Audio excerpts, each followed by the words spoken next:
निर्देशांक ज्यामिति का सेकंड एक्सरसाइज है। इस एक्सरसाइज में ये दो फॉर्मूले लगने, पूरी एक्सरसाइज कंप्लीट हो जाएगी। ध्यान देना, निर्देशांक ज्यामिति चल रही है, इसमें सभी कुछ पॉइंटों में आने, बिंदुओं में। अब वो इसमें कह रहा है दो बिंदुओं, जैसे कि एग्जाम्पल के लिए लिख रखा हमने x1 y1 x2 y2 के बीच की दूरी पूछेगा। तो दूरी d बराबर फॉर्मूला बनता है √x2 - x1 का whole square plus y2 - y1 का होल स्क्वायर। ऐसे ही मूल बिंदु से दूरी पूछेगा तो उसका फॉर्मूला बनता है d बराबर √x² प्लस y²। अच्छा, याद रखना, ये तो हमने फॉर्मूला लिखवा दिया है। मूल बिंदु की अगर दूरी निकाल ली जाए, अगर आप इसे भूल जाओ ना तो इसी फॉर्मूले से मूल बिंदु की दूरी निकल सकती है। एक्चुअली हम आपको बता दें, मूल बिंदु होता क्या है, 0,0 मूल बिंदु होता है। इसके बाद एक दूसरा बिंदु अपने पास देगा, वो उससे आपको निकालनी होगी मूल बिंदु तथा एक दूसरा बिंदु होगा उनके बीच की दूरी। तो डायरेक्ट आप ये वाला फॉर्मूला रख सकते हैं, ये नहीं रखना है तो फिर आपको यही रखना होगा। चलो देखते हैं, एक्सरसाइज पर आते हैं। 6.2 है। 6.2 का पहला क्वेश्चन सुनना। वो कह रहा है कि बिंदु -8,6 की मूल बिंदु से दूरी ज्ञात कीजिए। मूल बिंदु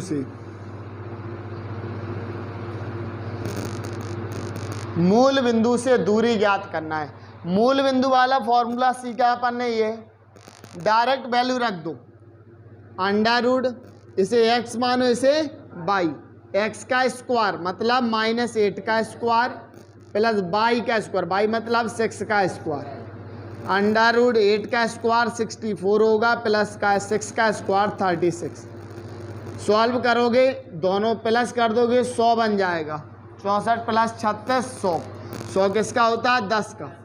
इसका इकाई कहा जाता है, इकाई, या आप लिख सकते हो मात्रक, इकाई मात्रक। आंसर। नेक्स्ट क्वेश्चन है, सेकंड का पहला क्वेश्चन है। इसमें भी वो यही कह रहा है, -7 -3 तथा -5 और -11 के बीच की दूरी ज्ञात कीजिए। बीच की दूरी ज्ञात करनी है, दो बिंदुओं के बीच की दूरी, दो बिंदु है ना, ये दो बिंदुओं के बीच की दूरी ज्ञात करनी, ये वाला फॉर्मूला लगाते हैं। हमेशा याद रखना, बिंदुओं को क्या लिखा जाता है, पहले को x y लिख दो, फिर इसे भी x y, इसमें 1 1 लगा दो दोनों में और इसमें 2 2 लगा दो। समझ में आ गया? तो x1 y1 x2 y2। अब इसके बाद दो बिंदुओं के मध्य की दूरी का फॉर्मूला होता है d बराबर √x2 - x1 का whole square plus y2 - y1 का होल स्क्वायर। ये चीज़ें आपको ध्यान से लिखना है।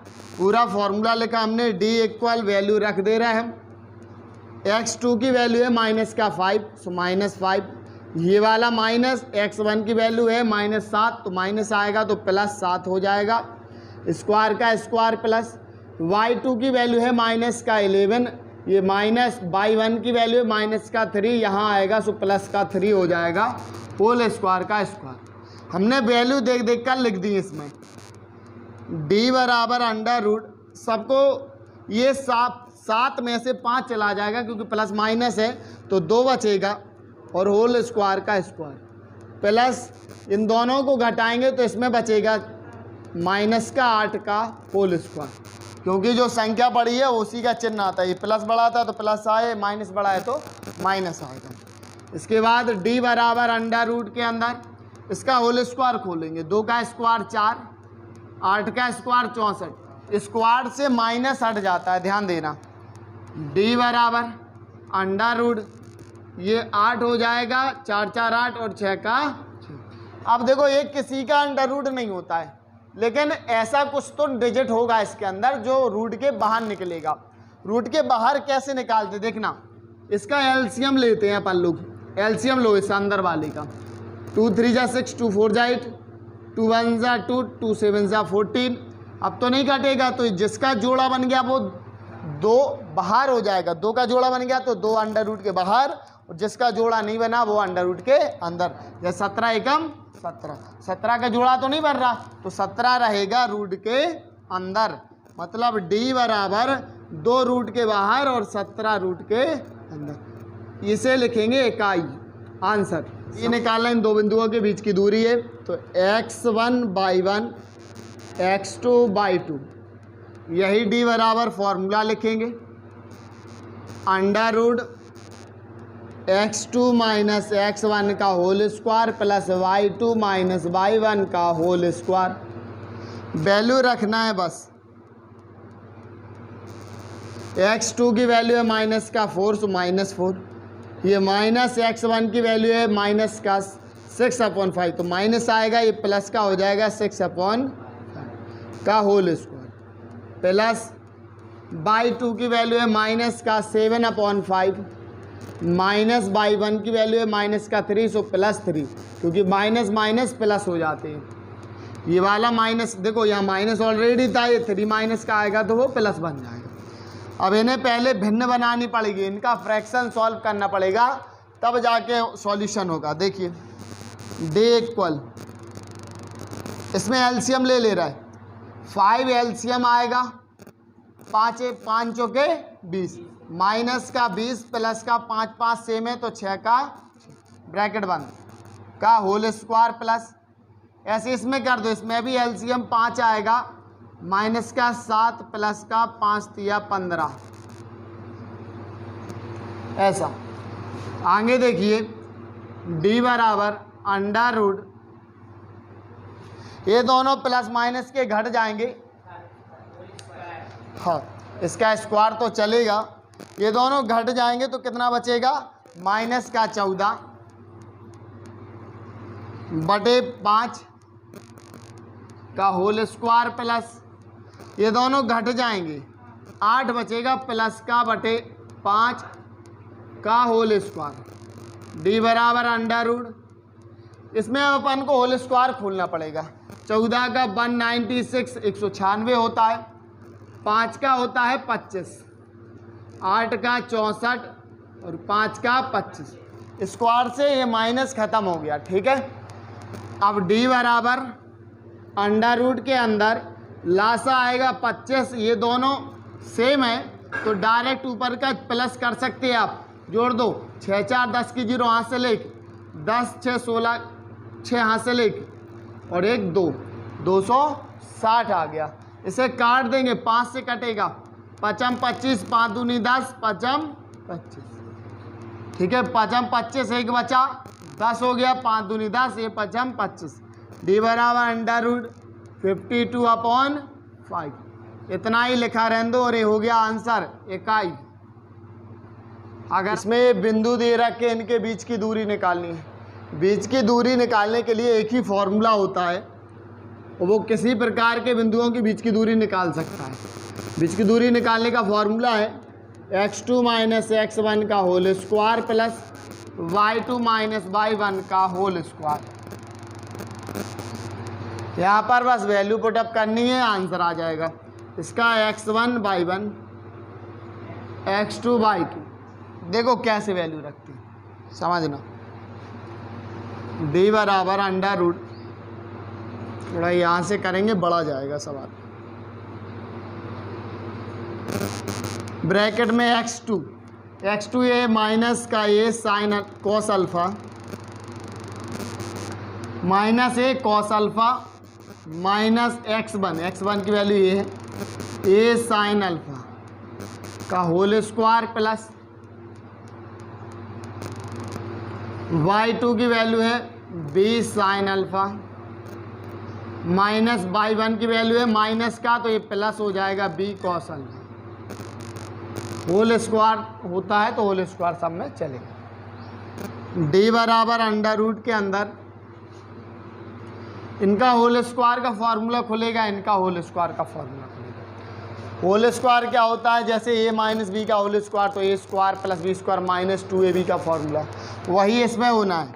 देखिए ए स्क्वायर तो ये तो प्लस में हो जाएगा, ए स्क्वायर कॉस स्क्वायर अल्फा तो a square plus b square A square sine square alpha, ठीक है, माइनस 2ab माइनस 2, ए का मतलब है कितना माइनस का, तो माइनस ए कॉस अल्फा, और बी का मतलब है ए साइन अल्फा। एक का फॉर्मूला खुल गया, प्लस इसमें प्लस वाला फॉर्मूला खुलेगा ए स्क्वायर तो b sine square alpha plus a square plus b square cos square alpha plus 2ab, 2 into a का मतलब है b sine alpha into 2ab, b का मतलब है बी कॉस अल्फ़ा। ठीक है, ये सारा कुछ किसके अंदर है? अंडर रूट के अंदर। ध्यान देना, d बराबर अंडर रूट, इसमें ए कॉमन कर ले रहा है ए स्क्वायर, तो ए स्क्वायर कॉमन हो जाएगा तो क्या बचेगा? Sine square alpha plus cos square alpha बचेगा, cos square alpha plus sine square alpha. तो डायरेक्ट लिख रहा है, हमें इसकी वैल्यू होती है 1। ये दोनों हो गए कॉमन, ए स्क्वायर बाहर निकल गया, अंदर क्या बचा? Cos square alpha plus sine square alpha, जिसकी वैल्यू होती है 1। ये माइनस माइनस प्लस हो जाएगा और इसका इंटू में लिख देंगे 2 ए कॉस अल्फ़ा इंटू ए साइन अल्फ़ा प्लस, अब इसमें बी स्क्वायर कॉमन आ जाएगा तो sign square alpha plus cos square alpha, इसका भी क्या बन जाएगा? 1।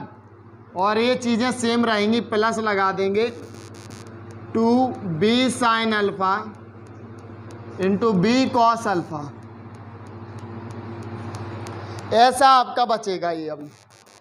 ठीक है, इसमें अब देखो सॉल्यूशन करेंगे, d बराबर ये 1 का इंटू करोगे तो 1 ही आएगा, कोई मतलब नहीं है। तो ए स्क्वायर अंडर रूट के अंदर और ए प्लस का बी स्क्वायर प्लस, ये पूरा सब सेम लिख दे रहे हैं हम। ठीक है, अच्छा ये चीज़ और ये चीज़ ध्यान देना थोड़ा सा, इसमें बस केवल ए चल रहा और इसमें बी चल रहा।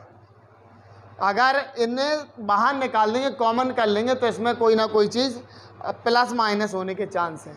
देखिए कैसे, 2 बाहर निकाल के 2 निकाल दिया, इसमें ए कॉमन कर ले रहा, ए हटा दे रहे, तो ए और ए का गुणा करवाओगे तो ए स्क्वायर बन जाएगा और बनेगा sign alpha into cos alpha. हमने नियम से लिख दिया, पहले साइन आता है फिर कॉस आता है, प्लस बी हमने बाहर कर दिया था, 2b और b का इंटू करवाया तो बी स्क्वायर और हो गया sign alpha into cos alpha. इसमें ए स्क्वायर प्लस बी स्क्वायर, ए स्क्वायर प्लस बी स्क्वायर, इस सब में चल रहा, तो अपन लोग इसे कॉमन ले रहे हैं। d इक्वल अंडर रूट के अंदर ब्रैकेट में आ जाएगा ए स्क्वायर प्लस बी स्क्वायर। इन दोनों को अपन ने कॉमन कर लिया तो पूरे में से बाहर निकल आएगा। तो यहाँ इनके फॉर्मूला बनेगा, हम आपको बता दें, अंडर रूट के अंदर sine alpha plus cos alpha का होल स्क्वायर। इसमें एक किसका फॉर्मूला बन जाएगा? दोनों को सॉल्व करके alpha plus sine alpha plus cos alpha का होल स्क्वायर। अब समझना, इस पर स्क्वायर चढ़ा तो हम दोनों पर अंडर रूट अलग अलग कर दे रहे। देखो, इस पर अंडर रूट रहेगा ए स्क्वायर प्लस बी स्क्वायर, इस पर हमने अलग अंडर रूट कर दिया है sine alpha plus cos alpha का होल स्क्वायर। इसके स्क्वायर से रूट हट जाएगा लेकिन इसका बना रहेगा अंडर रूट ए स्क्वायर प्लस बी स्क्वायर और ब्रैकेट में क्या रहेगा? Sine alpha plus cos alpha. Answer ऐसा वाला क्वेश्चन है, इसमें भी यही फॉर्मूला लगाना है। ये x1 है, ये y1 है, x2 y2, मध्य बिंदु निकालना है। d बराबर फॉर्मूला एक ही है अपने पास, x2 माइनस x1 का whole square plus y2 minus y1 का होल स्क्वायर। d बराबर अंडर रूट के अंदर सबकी वैल्यू रख दे रहा है। x2 की वैल्यू है माइनस का कॉस अल्फ़ा, माइनस x1 की वैल्यू है केवल कॉस अल्फ़ा का होल स्क्वायर प्लस y2 की वैल्यू है साइन अल्फ़ा, माइनस y1 की वैल्यू है minus minus plus sine alpha का होल स्क्वायर। d बराबर अंडर रूट के अंदर इसका होल स्क्वायर का फॉर्मूला खोलेंगे, ए स्क्वायर तो cos square alpha plus b square cos square alpha. ठीक है, ये चेक कर ले रहे पहले, तो इसका कॉस है एक्स y1 होना चाहिए, यहाँ x2 है x1, ये साइन है। ठीक है, यही हो जाएगा। बहरहाल देखो ये चीज़ें सॉल्व भी हो जाएंगी। देखो ऐसे आप डायरेक्ट होल स्क्वायर मत खोलना, एक्चुअली ये अल्फ़ा वाला, ये अल्फ़ा वाला, दोनों अल्फ़ा वाले हैं, तो दोनों जुड़ सकते हैं क्योंकि दोनों माइनस में हैं। तो दोनों को जोड़ दोगे तो क्या बन जाएगा, 2 cos अल्फ़ा, कैसा, माइनस का स्क्वायर, प्लस दोनों साइन साइन वाले दोनों जुड़ जाएंगे तो साइन और साइन जुड़ेगा, 2 sin अल्फ़ा स्क्वायर का स्क्वायर। इसके बाद डी बराबर अंडर रूट, इसका होल स्क्वायर खोल, 2 का 4 हो जाएगा, कॉस स्क्वायर अल्फ़ा प्लस 2 का 4 हो जाएगा साइन स्क्वायर अल्फ़ा। ठीक है। इसके बाद डी बराबर, इसमें 4 कॉमन है तो अंडर रूट 4 कॉमन कर लिया, 4 बाहर निकाल दी, क्या बचा, cos square alpha plus sine square alpha. इसकी वैल्यू 1 होती है, याद रखना, sign square alpha plus cos square alpha, या उल्टा लिख दिया जाए, कॉस आगे साइन पीछे, तब भी इन दोनों की वैल्यू हमेशा 1 मानी जाएगी। तो इस पूरे का वैल्यू कितना है, 1। ठीक है। सो डी बराबर अंडर रूट 4 इंटू इस पूरे की वैल्यू 1 का कोई काम नहीं होता है, तो डी बराबर ये रूट से बाहर निकलेगा कितना, 2, आंसर इकाई। इसमें बिंदु दे रखे हैं, वो कह रहा है त्रिभुज नहीं बनाए जा सकते, इस बिंदुओं से त्रिभुज नहीं बनाया जा सकता है, ऐसा बताना है। सुनना, अब आप एक त्रिभुज बना रहे हैं हम, ए बी सी, जो त्रिभुज के बिंदु हैं वो हम लिख दे रहे हैं, 9,7। ये सब बिंदु ए बी सी के वैल्यू है। वो कह रहा है कि इनसे त्रिभुज नहीं बनाए जा सकते हैं, ऐसा बताना है। तो हम आपको बता दें कौन सा त्रिभुज बना सकते, कौन सा त्रिभुज नहीं बना सकते हैं। आप सबको पता है कि त्रिभुज समकोण भी बनाया जा सकता है, और तुलना में हमेशा समकोण त्रिभुज ही देखा जाता है। समकोण त्रिभुज का एक नियम होता है, जैसे हमने लिख रखा है ए बी सी, तो इसमें दोनों त्रिभुजों की लाइन जो होती हैं उनका योग, मतलब a b plus b c का योग बड़ा होना चाहिए, किससे, ए सी से, बड़ा या बराबर। इन दोनों का योग, जो छोटी छोटी भुजाएं है ना, उन दोनों भुजाओं का योग इस लास्ट जो तीसरी बड़ी भुजा है उस भुजा से बड़ा होना चाहिए या तो बराबर होना चाहिए। अगर ऐसा है तो समझ लो कि त्रिभुज बनाएगा, अन्यथा त्रिभुज नहीं बनाएगा। मान लो ये बड़ी हो गई तो त्रिभुज नहीं बनाएगा। अब अपन को इस त्रिभुज में इन बिंदुओं से यही देखना है, तो ये देखने के लिए अपन को करना क्या है, इनके मध्य बिंदु निकालने। पहले तो इसका मध्य बिंदु, इसका मध्य बिंदु, इसका मध्य बिंदु, तो मध्य बिंदुओं से उसकी दूरी पता चलेगी, उसकी 2 भुजाओं का पता चलेगा, तब इसके बाद जाकर कहीं बड़ी भुजा से तुलना करवाएंगे अपन, फिर चेक कर पाएंगे। देखना कैसे, सबसे पहले ए बी देख रहे हैं, ए बी का मध्य बिंदु, तो ए बी ले रहे हैं ना अपन लोग, तो ये दोनों लेने पड़ेंगे, तो x1/1 x2/2, बस फॉर्मूला लगा देना। फॉर्मूला आपको पता है, x2 माइनस x1 का whole square plus y2 minus y1 का होल स्क्वायर। ए बी बराबर अंडर रूट x2 की वैल्यू है माइनस ये 7 और माइनस x1 की वैल्यू है 4 का होल स्क्वायर प्लस y2 की वैल्यू है 5 माइनस y1 की वैल्यू है 2 का स्क्वायर। ए बी बराबर अंडर रूट, ये 3 बचेगा, 3 का स्क्वायर प्लस का ये कितना बचेगा, 3 का स्क्वायर। ए बी बराबर अंडर रूट, ये हो जाएगा 9 प्लस 9, और ए बी बराबर ये हो जाएगा 18। अब इतना ही छोड़ दो इसे। अब इसके बाद दूसरे पे आ जाओ, ए बी हो गया, फिर बी सी निकालेंगे, बी सी। अच्छा, बी सी के लिए कौन कौन लेंगे, ये दोनों लेंगे ना, x1/1 x2/2 दोनों निकालेंगे, तो इसके लिए भी फॉर्मूला रखेंगे हम, डायरेक्ट वैल्यू रखेंगे। क्या होता है, x2 minus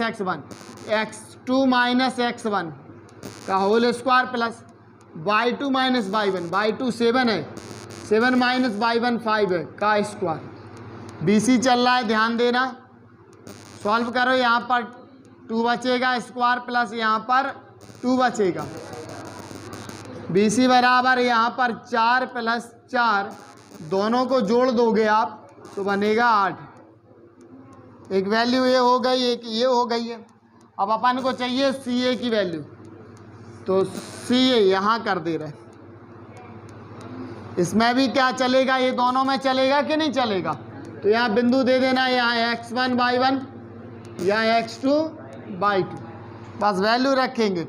x2 - x1, x2 4 है माइनस x1 9 है का होल स्क्वायर प्लस y2 क्या है 2 माइनस y1 क्या है 7 का होल स्क्वायर।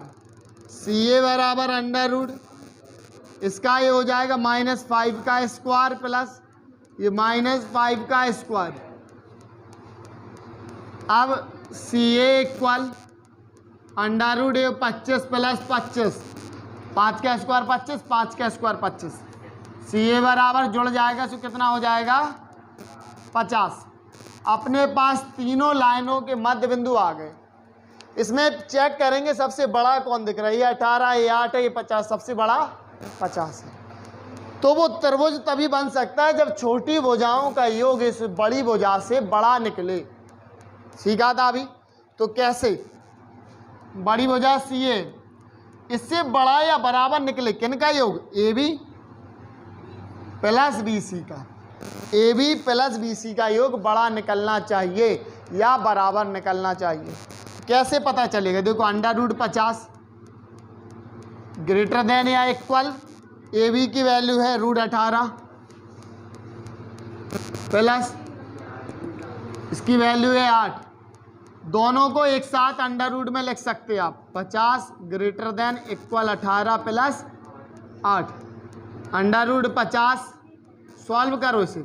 8 दूनी 16 की 6 हासिल 1 और 1 2 26। सुनिए आप, क्या ये बड़ा निकला? नहीं निकला, ये बड़ा है। इसका मतलब है त्रिभुज नहीं बना सकते। तो लिख देना त्रिभुज नहीं बना सकते, नहीं बना सकते। समझ में आ गया? यही आंसर